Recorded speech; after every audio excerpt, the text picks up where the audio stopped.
जिन शासन की सदाकाल जय विजय हो।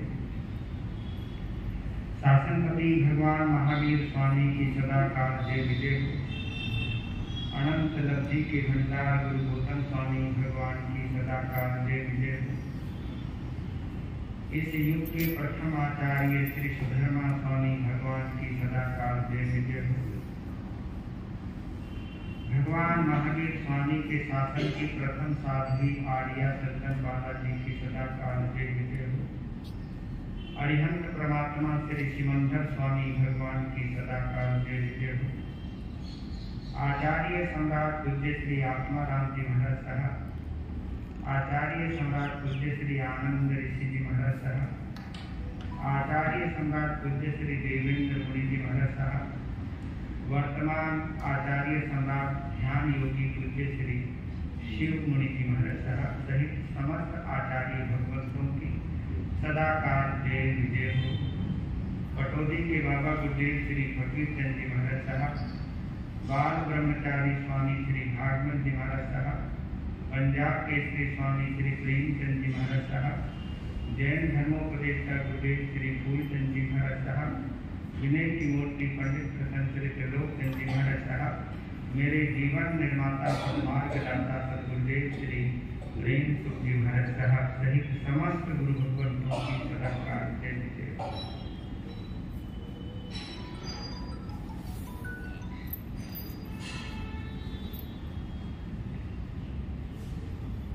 दिल्ली करोलबाग प्रेम भवन जैन स्थानक में विराजमान मेरे सरलात्मा प्रवर्तक घंटे गुरुदेव श्री पारस मुनि जी महाराज साहब,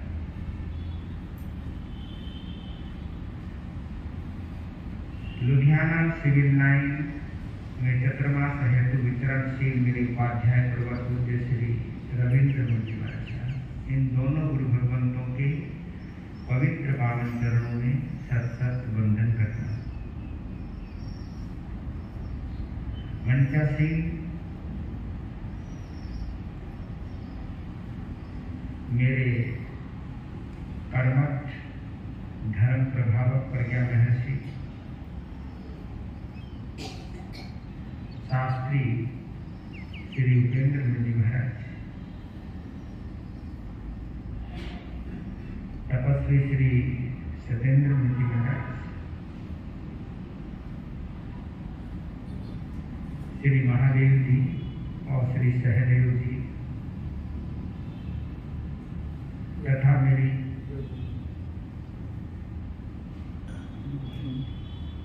श्री महासाध्वी संतोष जी महाराज सहित समस्त साध्वी परिवार को तथा उपस्थित धर्म प्रेम बंधु माताओं तथा बहन, आप सभी का प्रातःकाल की प्रवचन सभा में हार्दिक हार्दिक स्वागत करता हूँ। आप सभी के उज्ज्वल भविष्य की मंगल कामना करता हूँ।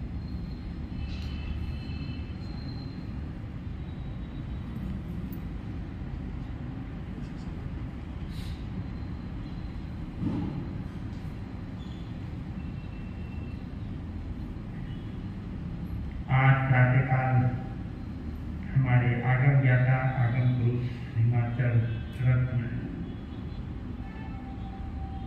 उपाध्याय गुरुदेव श्री जितेंद्र मुनि महाराज साहब का देहांत हुआ और कल के मांगलिक कार्यक्रम के लिए यहाँ फिलहाल प्रवास हुआ क्योंकि आज मुझे बिहार करना था, लेकिन मेरी बहन महाराज संतोष जी ने कहा कि रुक जाइए, तो रुक गए क्योंकि कल जिनको हम बड़ी गुरु माँ कहते थे उनका पुण्य स्मरण दिवस है और उनका कल कार्यक्रम है।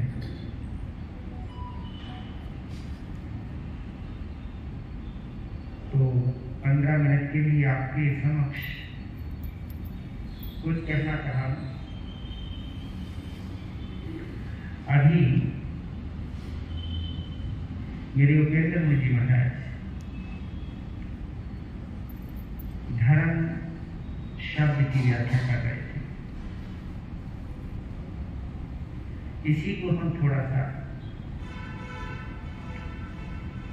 उठा लेते हैं या विचार कर लेते हैं। अधिकांश के दो शब्द बड़े कॉमन शब्द हैं, एक धर्म और एक पुण्य। कभी कभी हम लोग पुण्य और धर्म को एक ही समझ लेते हैं, जबकि पुण्य एक कर्म है और धर्म एक स्वभाव है, धर्म एक साधना है, धर्म एक सकारात्मक परिवर्तन है। अगर मैं इस शब्द को इस ढंग से भी कहूं, अगर आपसे क्वेश्चन करूं,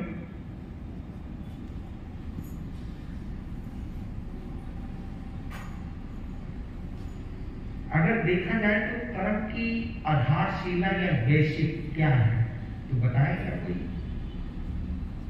कर्म की आधारशिला कोई बोलेगा? कर्म का कोई आधार है तो वो है मोहनीय कर्म। इसीलिए उसको हम क्या बोलते हैं? कर्मों का राजा कहते हैं, राइट? मोहनीय कर्म जो है वो कर्मों का राजा है या कर्म की आधारशिला है। आठों कर्मों के अंदर अगर कोई महत्वपूर्ण है कर्म तो वो मोहनीय कर्म है। अगर हम 8 कर्मों को 2 भागों में डिवाइड करते हैं, एक घाती कर्म और एक अघाती कर्म,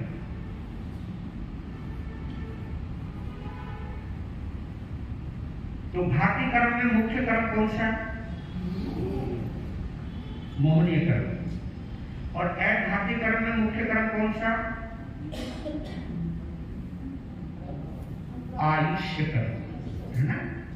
देखा जाए तो 8 कर्मों को हम 2 कर्मों में बांट सकते हैं, है ना? घाती कर्म और अघाती कर्म।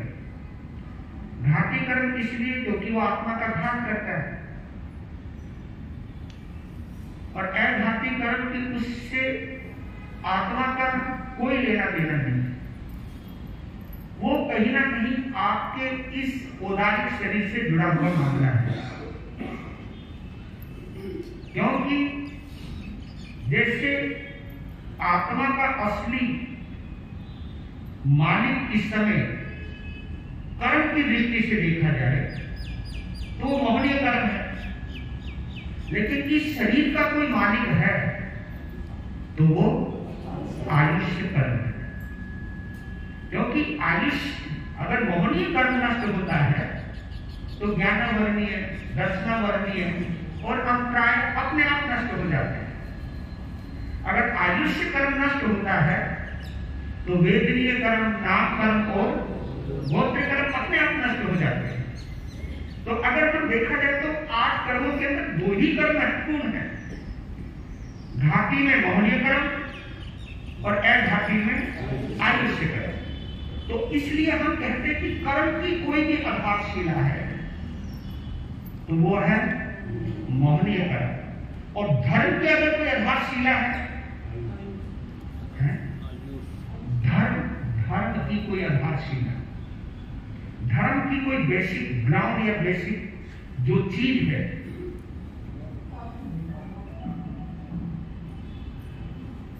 धर्म की आधारशिला है मैत्री भाव। ये जितनी भी हमारी धर्म की साधना है किसके ऊपर है? मैत्री भाव पर। वो बात अलग है कि अब हम संतों और साधुओं पर, श्रावक और श्राविकाओं का मैत्री भाव से कोई लेना देना है नहीं। प्रतिक्रमण इसी के ऊपर होता है, समाहित इसी के ऊपर होती है और जैन साधना इसी के ऊपर होती है। लेकिन लगता है कि आजकल क्रियाएं रह गई हैं, साधनाएं खत्म हो गई हैं। अगर देखा जाए ये आप जो भी कुछ करते हैं, व्यवहारिक रूप से मैं आपके लिए एक साधु हूं, व्यवहारिक रूप में आप मेरे लिए श्रावक हैं, लेकिन साधु का वेश अगर कहीं है तो समता और मैत्री भाव है, वो कहीं ना कहीं कम हुआ है। उसकी पहचान भी है, क्योंकि जितना जितना मैत्री भाव कम होता जाता है, समभाव कम होता जाता है, उतना ही समाज विघटित होता जाता है, समाज बढ़ता जाता है, समाज में बंटवारा होता जाता है। और साधु साध्वी भी श्रावक श्राविकाओं को बांटने का एक खेल खेलते चले जाते हैं, समाज बढ़ता चला जाता है, लेकिन प्रतिक्रमण सामाजिक संबंध साधना होती चली जाती है। लेकिन इसके ऊपर हमें जरूर चिंतन करना चाहिए, जरूर एक विचार करना चाहिए सकारात्मक, कि कहीं ना कहीं धर्म का अस्तित्व खतरे में आया है। किसकी वजह से? मैत्री भाव की कमी होने की वजह से या कमी आने की वजह से। आज जितना मोहनीय क्रम प्रबल हो रहा है, उतना ही मैत्री भाव बोलो कमजोर हो रहा है। मैत्री भाव अगर मजबूत होता है तो मोहनीय क्रम कमजोर होता है, मोहनीय क्रम अगर प्रबल होता है तो मैत्री भाव कमजोर होता है। मैत्री भाव के कमजोर होने से धर्म एक क्रिया का रूप ले लेता है, धर्म साधना नहीं बन पाता, धर्म स्वभाव नहीं बन पाता, धर्म सकारात्मक परिवर्तन का कारण नहीं बन पाता।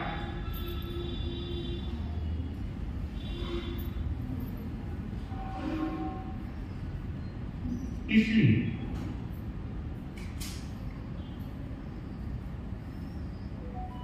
धर्म और पुण्य अलग अलग है। अगर मैं पूछूं कैसे? धर्म पुण्य बांधा जाता है, ये तो आपको भी मालूम है ना। पुण्य क्या है? बांधा जाता है। वो भी कितने प्रकार से? 9 प्रकार से पुण्य बांधा जाता है और 42 प्रकार से पुण्य भोगा जाता है।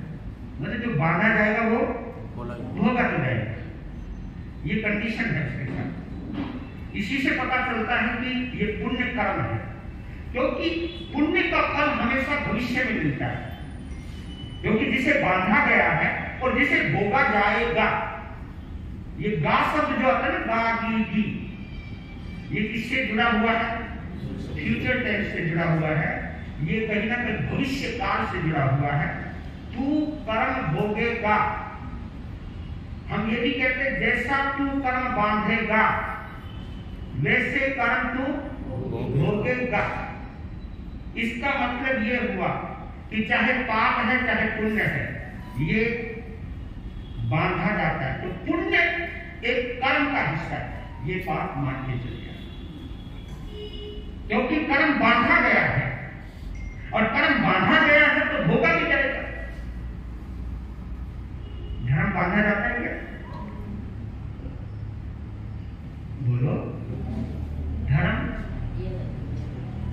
नहीं, धर्म किया भी नहीं जाता ना, धर्म किया जाता है ना, क्योंकि जो किया जाएगा वो बांधा जाएगा। किया यानी क्रिया, क्रिया काया से होती है। इसलिए कहता हूं कि धार्मिक होना आसान है, धार्मिक होना आसान है, धर्मात्मा होना, ये दोनों शब्दों को समझ लीजिएगा।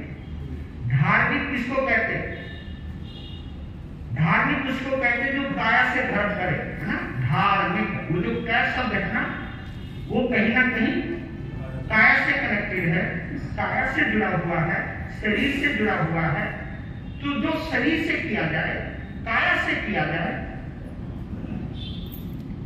हम लोग ये वेशभूषा जो है, ये व्यवहार की वेशभूषा है ना, ये बाना।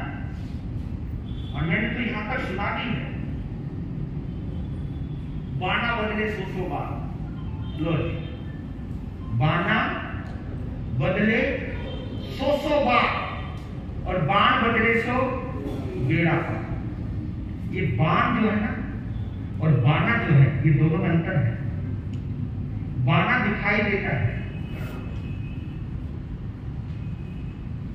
लेकिन बाण यानी स्वभाव। ये स्वभाव अगर हम बदल लें तो बेड़ा पार हो सकता है। बाने से पुण्य बन सकता है, लेकिन बाण यानी स्वभाव में स्थित होने से धर्म होता है। तो आप ये मान करके चले, पुण्य 9 प्रकार से बांधा जाता है, 42 प्रकार से भोगा जाता है, धर्म बांधा नहीं जाता है। धर्म का फल तुरंत, पुण्य का फल भविष्य में, बाद में, और धर्म का फल तुरंत। यानी अगर आप धर्म कर रहे हो तो उसका फल आपको पाना नहीं है। इधर धर्म किया, इधर फल मिलना शुरू हुआ। इस बेसिक को हम भूले। इस आधारशिला से हम शायद अनभिज्ञ होते जा रहे हैं, क्योंकि हमें यही पढ़ाया जा रहा, तू ये कर, तू ये कर, तू ये कर, तू ये कर। लेकिन हम ये भूल गए कि तू ये हो, तू ये हो, ये तू ये हो, तू ये हो। करना आसान है, सामायिक आप आसानी से कर सकते हो, लेकिन संभाव के लिए आपका अपने स्वभाव में आना बहुत जरूरी है। बिना स्वभाव में आए आप संभाव को उपलब्ध हो नहीं सकते। लेकिन संतों ने कह दिया, चाहे कोई भी मजबूरी हो, समाई करनी जरूरी है। ऐसा बोलते जैसे बहुत जरूरी है।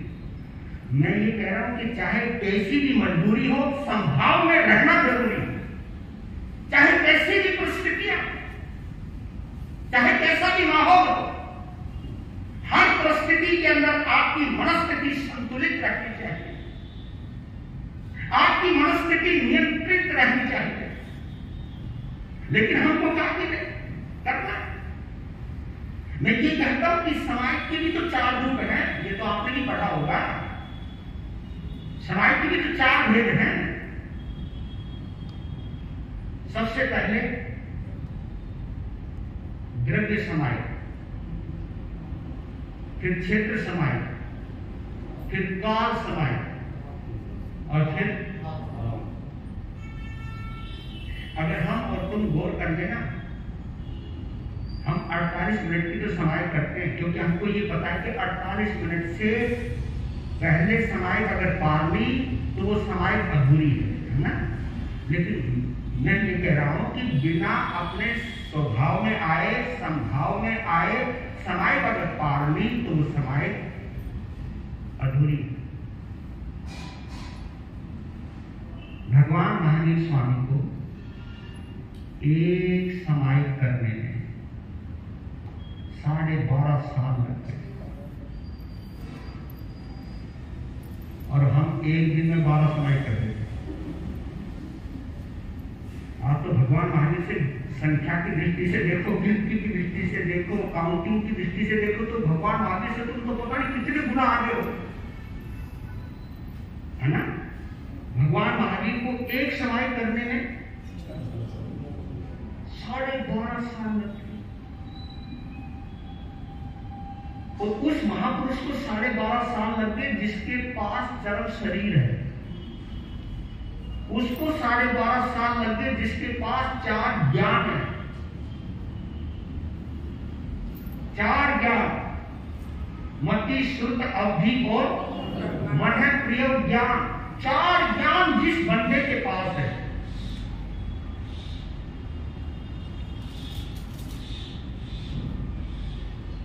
उसको 12.5 साल लग रहे, और हम एक समाय करके भी जा रहे हैं।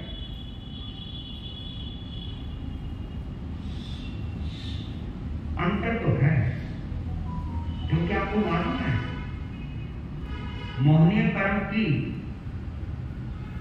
उत्कृष्ट आयु और सबसे कम आयु कितने साल की है? कर्म की आयु है, मोहनीय कर्म की 70 करोड़ करोड़ी सागरों की आयु और कम से कम 48 मिनट की आयु। देख लो, ये ऐसे नहीं बोला। हमारे यहाँ जो समाज का महत्व बताया गया वो ऐसे नहीं बताया गया। ये 48 मिनट बड़ी महत्वपूर्ण है। भगवान महावीर को 48 मिनट की समाधि करने में 12.5 साल लगे, क्योंकि जब तक किसी को केवल ज्ञान नहीं होता है इसका मतलब उसकी 48 मिनट की समाधि नहीं आई है। 48 मिनट की, और भगवान महावीर कितनी गजब की उनका देखिए, मन वचन काया 3 गुप्तियां कितनी गजब की रही होंगी, 5 संतियां कितनी गजब की रही होंगी। हम तो सोच भी नहीं सकते उनके आजू बाजू इसके आसपास में भी कहीं नहीं है, लेकिन फिर भी उनको 12.5 साल लगे। और हम तो अगर कोई 5 समाज करे ना तो उनकी चाल देखा करो आप। देखो कोई बोलते ना, गुरु महाराज जब तक हम 5 समाज नहीं कर लेते, खाते पीते नहीं, वो ऐसे बोले थे मेरे ऊपर कोई एहसान कर दे या भगवान के ऊपर कोई एहसान कर दिया। और एक कड़वी बात कहूं, अगर भजन हो जाए तो, वैसे मुझे बोलना नहीं चाहिए और लेकिन कहीं ना कहीं आपके जमीन को जगाने के लिए बोल रहा हूं। ये भाषा मेरी नहीं होनी चाहिए, लेकिन हाँ, जमीन को जगाना है तो बोलना जरूरी है। आपने कभी चेक किया कि जिन घरों में ज्यादा धर्म ध्यान होता है, जिन घरों में ज्यादा त्याग प्रत्याख्यान होता है, जिन घरों में नियम से भी प्रतिक्रमण होता है, समाज नियम से होती है, स्वाध्याय भी करते हैं, उनके घरों में कलेश ज्यादा क्यों होता है? कभी तुमने चेक नहीं किया?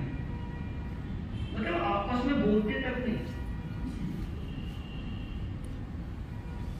सास भी बहू को ऐसी कड़वी नजर से देखे, अगर वो कुछ खा पी रही हो, मतलब मरेगी, त्याग ना किया जाए, मतलब उसको खाता हुआ देखते भी अच्छा नहीं लगे, जबकि खुद अपनी जवानी में खुद खा रखा है।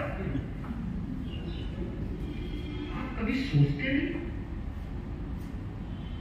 कि कुछ ना कुछ तो है धर्म।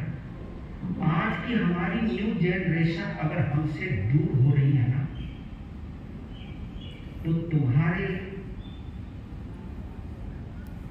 परिवर्तन रहित धर्म की वजह से हो रही है। समय आपका हो गया है ना, 9:30 बज गए। आज मैंने गीत भी नहीं सुनाया, इसीलिए क्योंकि कुछ गीत सुनाता तो मुझे 4-5 मिनट तो उसमें निकल जाते हैं। अभी सूचना वो होनी है ना जी। तो इसलिए क्योंकि कल ये विषय मैंने इसलिए बोला है कि संथारा साधिका महासारथी स्वर्ण कांता जी महाराज साहब की कौन सी 23वीं पुण्यतिथि है, और 23 तारीख को 23वां, ये देखो कल 23 तारीख है, कल 23वीं पुण्यतिथि है। तो आप सभी को सादर आमंत्रण है उस महान साधिका के लिए, वो भी संथारा साधिका के लिए। और उन्होंने अपनी कुर्बानी से अद्भुत साधनियां जैन समाज को अर्पित की है। चारों दिशाओं में उनका नाम गूंजता है। तो ऐसे परम आराध्या महासाध्वी संथारा साधिका को अपनी श्रद्धांजलि अर्पित करने के लिए आप सभी सादर आमंत्रित हैं। ये नाम के हे मोती, गुरु नाम के हे मोती, मैं दिख रहा हूँ गली गली, ले लो रे कोई राम का प्यारा शोर मचाऊं गली गली, ले लो रे कोई गुरु का प्यारा शोर मचाऊं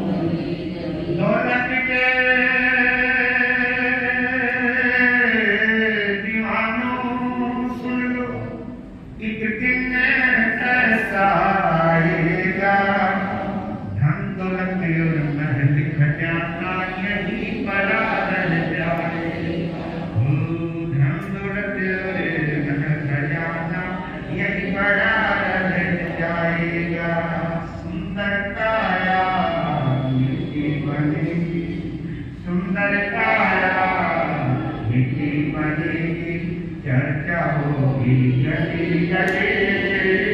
ले लो रे कोई नाम का प्यारा, शोर मचाऊं गली गली। ले लो रे कोई गुरु का प्यारा, शोर मचाऊं। जिसने ये सब मोती लूटे वो तो माला मार दिए। दौलत के जो बने पुजारी, आखिर वो कंगाल हुए। वो दौलत के जो बने पुजारी, आखिर वो कंगाल हुए। सोना चांदी वालों सुन लो, लोहे कपड़े वालों सुन लो, अरे चंडीगढ़ वालों सुन लो। बात सुनाओ खड़े खड़े, ले लो रे कोई राम का प्यारा, शोर मचाऊं गली गली। ले लो रे कोई गुरु का प्यारा, शोर मचाऊं गली गली। वो शोर मचाऊं गली गली, शोर मचाऊं गली गली, शोर मचाऊं गली गली। आज करनाल का श्री संघ यहाँ आया।